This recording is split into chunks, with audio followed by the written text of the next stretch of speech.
Now, of course, those DoS attacks we looked at are not the end of it. There are plenty of others. Let's take a look.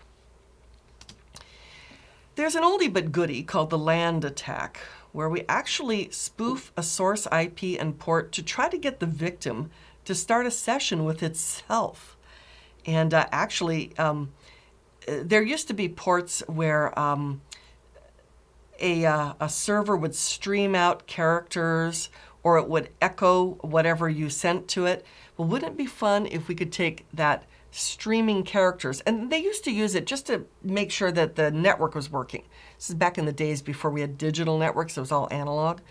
So would it be fun if we took the port that keeps streaming characters, it's called Chargen, character generator, and we redirected it back into the port that does the echoing? It would just like go crazy. So, because echo is, the machine is supposed to repeat back whatever comes in the port. You may have servers that won't fall for this kind of thing, but that was the good old land attack. So that's one of them. There's also a distributed reflection denial of service, DRDoS. It's a spoofed attack. We use multiple intermediary and secondary victim machines in this attack. We send requests to intermediary hosts, which are redirected to a secondary machine and then to the target. And so the advantages is the target appears to be attacked by the secondary machine, and we are increasing bandwidth. So this is like stepping up our distributed denial of service. There's a peer-to-peer attack. The attacker could cause clients to disconnect from peer-to-peer networks and connect to fake websites. We could, for example, use something called the D++ protocol. That's a peer-to-peer file sharing protocol to exploit network flaws. We could launch a huge denial of service attack to compromise target websites. We could do something that's nasty, the permanent denial of service attack. It's also called flashing. We send fraudulent hardware updates which will cause permanent damage to the system hardware, requiring the victim to reinstall or replace hardware. We call this bricking a system. Like I said, most denial of service does not do permanent damage. If you wait for the attack to stop, and typically you reboot the system and you let all these caches and things clear out, you're back to normal. But this is one in which you're sending them some kind of update that is going to permanently damage something. So that's not nice. You can have flood attacks at the application level. So we could use weaknesses in programming source code to stop an application from processing legitimate requests.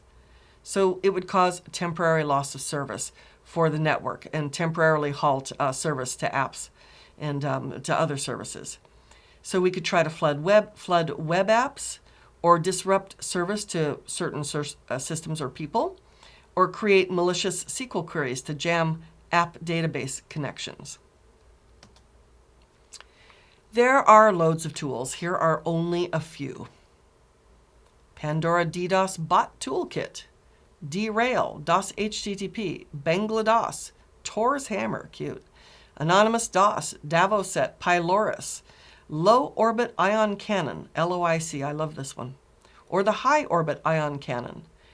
Whole bunches of them, and there are older ones too, Targa and other ones as well.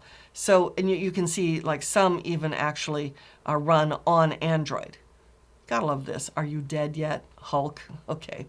These are just a few attack tools and DDoS attack tools. And like I said, there are online services that for a nominal fee will be happy to rent you their botnet. Or you just tell them what you want them to do and they'll do it. Here's the Low Orbit Ion Cannon. You can download this. It's easy to install. It's easy to use. If we zoom in, you basically select your target, some resolvable name or some IP address, and then you can choose the port. You can say HTTP, TCP, or UDP, how many threads at one time. If it's an HTTP attack, you can even say at what point in the website do we start, and then you click here. It actually says I'm charging my laser. but it'll say stop flooding while it's in the middle of the attack. So that's the LOIC. It's a very fun and easy tool to use. So that is some of our DOS, DDoS attack types.